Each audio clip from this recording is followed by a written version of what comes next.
இந்துவாக இருந்து இஸ்லாமிய தர்காவில் அடக்கமாகி இருக்கும் மகான். சென்னை அருகே இருக்கும் செங்குன்றம் பகுதியை ஒட்டி பூதூர் என்கின்ற ஊர் இருக்கிறது. இங்குதான் சர்வேஸ்வர பாபா, ஷஹின்ஷா பாபா என்றெல்லாம் அழைக்கப்படும் ஒரு மகான் அடக்கமாகி இருக்கிறார்.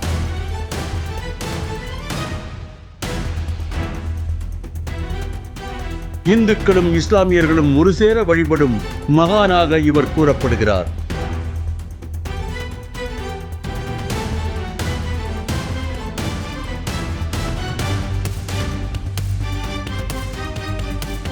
மதங்களுக்கு அப்பாற்பட்டு வாழ்ந்து மறைந்த இந்த மகானை பற்றி பல தகவல்கள் சொல்லப்படுகின்றன.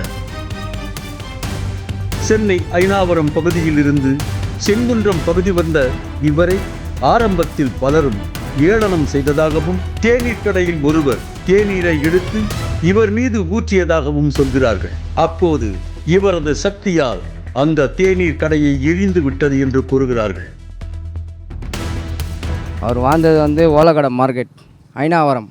அதுக்கு அடுத்தது டிபி ஆஸ்பத்திரி ரெண்டு உக்காஞ்சார். அவர் ஐனாவரம் டிபி ஆஸ்பத்திரி. அதுக்கப்புறம் ஓலக்கடை மார்க்கெட்லேருந்து ஐனாவரம் பஸ் ஸ்டாண்டு உள்ளே வந்தார். அதுக்கப்புறம் அங்கேருந்து பெரம்பூர் மார்க்கெட் பட்டாணி கடையில் பட்டாணி சாப்பிட்டாரு. அதுக்கப்புறம் அது இடம் செட் ஆகலைன்ட்டு ரெடிஸில் டீ கடையில் டீ சாப்பிட்டார். டீ சாப்பிட்டு அப்போ அவன் பேசும்போது திமிராக பேசும்போது டீ எடுத்து மேலே ஊற்றும் போது அவர் சொன்னார், இது போல் ஏன் என் மேலே ஊற்றுறேன்னு. அந்த கடை எரிஞ்சிச்சு, பஸ்மமாயிடுச்சு. பஸ்மமாக இருந்தால் அப்புறமா தான் அவர் சொன்னார், அவ்வளோதானே நீ அப்படின்னார். சொன்னதை அவர் இப்படி வந்தவர் தான், நடந்து உள்ளே வந்தவர். எங்கே பூதூருக்குள்ளே இங்கே உக்காந்துட்டு தான் அப்புறமா உள்ளே போய் உக்காஞ்சார், சமாதி ஆனார். சென்னை துறைமுகம் பகுதியில் கடல் நீருக்கு நடுவே இவர் நடந்து வந்தார் என்கின்ற ஒரு தகவல் நமக்கு ஆச்சரியத்தை ஏற்படுத்தியது. அதேபோல் இவர் வீசி எறிந்த டம்ளர் விழுந்த இடத்திலும் தேங்காயை வீசிய இடத்திலும் நீரூற்றுகள் உருவானதாகவும் கூறுகிறார்கள். நான் சின்ன வயசில் இந்த ஊரில் இருக்கும்பொழுது இவர் கடல் வழியாக நடந்து வந்ததாக எனக்கு எங்கள் பெரியப்பா சொன்னார். அவர் ஆர்பாரில் மிலிட்ரி மேனாக இருந்தவர், கேட்டில் இருந்தார். இவர் உயிரோடு இருந்தப்போ பம்பு செட்டு போடுறவன் பம்பு செட்டு போகிறதுக்கு பள்ளம் தோண்டினாக்கா தண்ணியாக வராது. அந்த மாதிரி இருந்த ஆளுத்தில், ஐயா இந்த மாதிரிலாம் நோண்டி தண்ணி வரல, எனக்கு தண்ணி வருமானு சொல்லிட்டு போடா அப்படின்னு கிளாஸை தூக்கி அடித்த உடனே தண்ணி வந்தது. அவருக்கு நெத்தியில் ரத்தம் வந்தது, அந்த இடத்துல தண்ணி வருது. அந்த மாதிரி விசித்திரமான வேலைலாம் செய்தார்.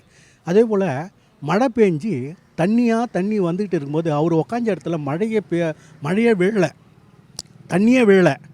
சுற்றி பாம்புங்க சுற்று கட்டி படுத்துக்குச்சு, தண்ணியே அவர் இடத்துல வரல. அப்போ இது காடு, வெறும் காடு மாதிரி முந்திரி தோட்டம் அது இது. அங்கே ஒரு கிணறு ஒன்று இருந்து, அங்கே கிணறுல இவர் இங்கே படுத்துக்கிட்டே இந்த தேங்காயெல்லாம் எடுத்தாந்தாங்க. இந்த தேங்காய் எடுத்து தூக்கி ஒரு அடி அடிச்சது. அந்த தண்ணி தேங்காய் தண்ணி மாதிரி அந்த கிணறு அப்படியே எடுத்து குடிப்பாங்க. தனது கனவில் ஜடாமுடியுடன் இந்த பாபா காட்சி அளித்ததாகவும் அதிலிருந்து தான் சீடனாக மாறிவிட்டதாகவும் இவர் கூறுகிறார். 30 வருஷம் முன்னாடி நான் வந்துக்கிறேன், அதுக்கப்புறம் இடையில வரல. நான் இப்போ தான் வர ஆரம்பிச்சிக்கிறேன். இல்லை, நான் அவருடைய சிஷ்யன். ஒரு 25 வருஷத்துக்கு அப்புறம் அவர் எனக்கு கனவில் ஜடாமுடியெலாம் காமிச்சு ஜடாமுடியில் நின்று, அதுக்கப்புறம் நான் உனக்கு பக்கத்துணையாக இருக்கிறேன்டா, உனக்கு என்ன பிரச்சனை இருந்தாலும் நான் தீர்க்கிறேன், என்னுடைய கல்மா நான் தரேன்ட்டு முஸ்லீமுடைய மந்திரத்தை ஆத்மா மூலிமா சொல்லி கொடுத்தாரு. அதுக்கப்புறம் நான் படிக்க ஆரம்பித்தேன். அதுக்கப்புறம் எவ்வளோ பேர் நல்லா ஆகிட்டாங்க என்கிட்ட அவருக்கு. அப்புறமா நான் சிஷியனாக ஆனேன். அதுக்கப்புறம் என்கிட்ட இப்போ நிறைய சிஷியனுங்க இருக்கிறாங்க. நம்ம சொல்லும் போது வருவாங்க போவாங்க, லேடிஸு ஜென்ஸு எல்லாமே எழுந்திட்டு போயிட்டாங்க. அது அவருடைய பவர் தான் நான் இருக்கிறது. எனக்கு உடம்பு சரியில்லைனா கூட அவரை நினச்சி இது பண்ணேன்னா நல்லா ஆகிடும். அதே போல் உடம்பு சரியில்லாமல் யாருனா வந்தாங்கன்னா அவங்கள நான் நல்லது பண்ண நினச்சேன்னா அவர் பேரை வச்சு பண்ணுவேன். அதுக்கப்புறம் அவங்களுக்கு நல்லா ஆகிடும், பிரச்சனைகள் இருக்காது, வீட்டில் இருந்தால் பிரச்சனை இருக்காது, புருஷன் பொண்டாட்டி சண்டை வந்தால் கூட அதுவும் சமாதானமாக ஆகிடும். பாபாவை நினைத்து சில மந்திர வார்த்தைகளையும் இவர் உச்சரிக்கிறார்.